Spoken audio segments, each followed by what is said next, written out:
गणेश जी और कार्तिकेय जी में पहले विवाह किसका हुआ? एक अद्भुत पौराणिक कथा। कैलाश पर्वत पर एक दिन भगवान शिव, माता पार्वती, भगवान गणेश और भगवान कार्तिकेय एक साथ विराजमान थे। समय बीतने के साथ माता पार्वती ने भगवान शिव से कहा, स्वामी, अब हमारे दोनों पुत्र बड़े हो गए हैं, इनके विवाह के बारे में विचार करना चाहिए। भगवान शिव मुस्कुराए और बोले, देवी, दोनों ही हमारे लिए समान है। यदि पहले एक का विवाह कर दिया जाए तो दूसरा दुखी हो सकता है, इसलिए कोई उचित उपाय करना होगा।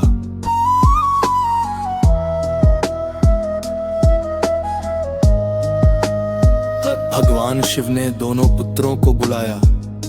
गणेश जी और कार्तिकेय जी दोनों माता पिता के सामने हाथ जोड़कर खड़े हो गए। भगवान शिव बोले, पुत्रों, तुम दोनों में जिसका विवाह पहले होगा, इसका निर्णय एक प्रतियोगिता से होगा। जो पहले संपूर्ण पृथ्वी की परिक्रमा करके वापस आएगा, उसी का विवाह पहले होगा।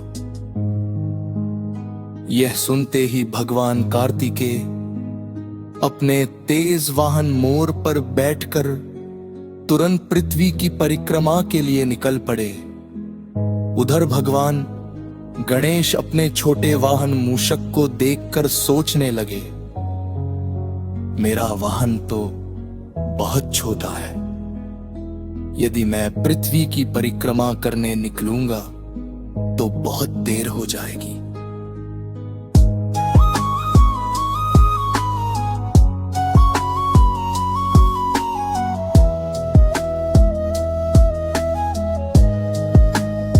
तभी उन्हें शास्त्रों की एक बात याद आई। माता पिता की सेवा और उनकी परिक्रमा करना समस्त तीर्थों और पूरी पृथ्वी की परिक्रमा के समान फल देता है।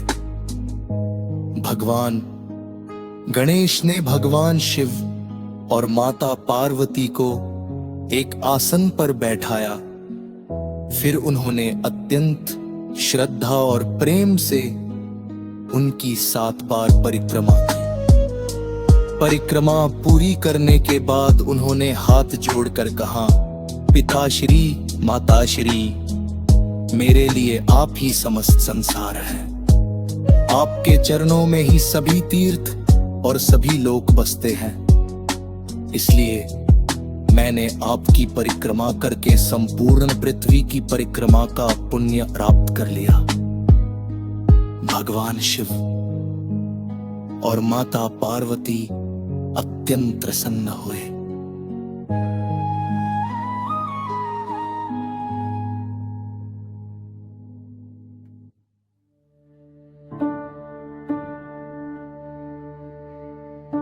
भगवान शिव बोले, पुत्र गणेश, तुमने केवल बुद्धि ही नहीं बल्कि धर्म का भी पालन किया है। शास्त्रों का सच्चा अर्थ समझना ही वास्तविक ज्ञान है। इसलिए इस प्रतियोगिता के विजेता तुम हो। कुछ समय बाद प्रजापति विश्वरूप अपनी 2 पुत्रियों रिद्धि और सिद्धि को लेकर कैलाश पहुंचे। भगवान शिव और माता पार्वती ने शुभ मुहूर्त में भगवान गणेश का विवाह रिद्धि और सिद्धि के साथ संपन्न कराया। विवाह बड़े धूमधाम से हुआ। सभी देवता, ऋषि, गंधर्व और अप्सराएं उपस्थित थी। चारों ओर मंगल गीत गूंजने लगे। समय बीतने पर भगवान गणेश को 2 पुत्र प्राप्त हुए, शुभ और लाभ। उधर भगवान कार्तिकेय पृथ्वी की परिक्रमा पूरी करके कैलाश लौटे। उन्होंने देखा कि भगवान गणेश का विवाह हो चुका है। उन्हें बहुत दुख हुआ। उन्होंने कहा, पिताजी, आपने मुझे पृथ्वी की परिक्रमा के लिए भेजा था। मैंने पूरी पृथ्वी की यात्रा की, फिर भी मेरा विवाह पहले क्यों नहीं हुआ? भगवान शिव ने शांत स्वर में पूरी घटना सुनाई और कहा, पुत्र, गणेश ने शास्त्रों का मर्म समझा। माता पिता की परिक्रमा ही समस्त पृथ्वी की परिक्रमा के समान मानी गई है, इसलिए वे विजेता बने। ये सुनकर भी भगवान कार्तिकेय का मन शांत नहीं हुआ। वे कैलाश छोड़कर दक्षिण दिशा की ओर चले गए और कठोर तपस्या में लीन हो गए। कहा जाता है कि जहां भगवान कार्तिकेय तपस्या करने गए, वह स्थान आगे चलकर अत्यंत पवित्र तीर्थ बना। भगवान शिव और माता पार्वती समय समय पर उन्हें मनाने भी गए, लेकिन कार्तिकेय ने तपस्या का मार्ग नहीं छोड़ा। इस कथा से हमें कई महत्वपूर्ण शिक्षाएं मिलती हैं। माता पिता का सम्मान सबसे बड़ा धर्म है। केवल शक्ति नहीं, बुद्धि भी जीवन में सफलता दिलाती है। शास्त्रों का सही अर्थ समझना आवश्यक है।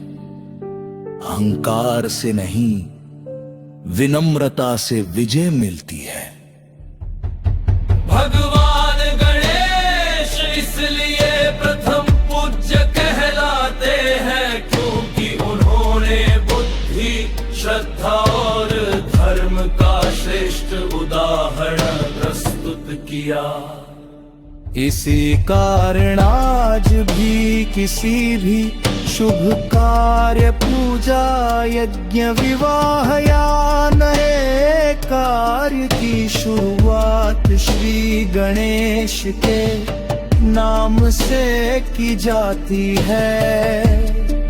जय श्री गणेश, जय भगवान कार्तिकेय, हर हर महादेव।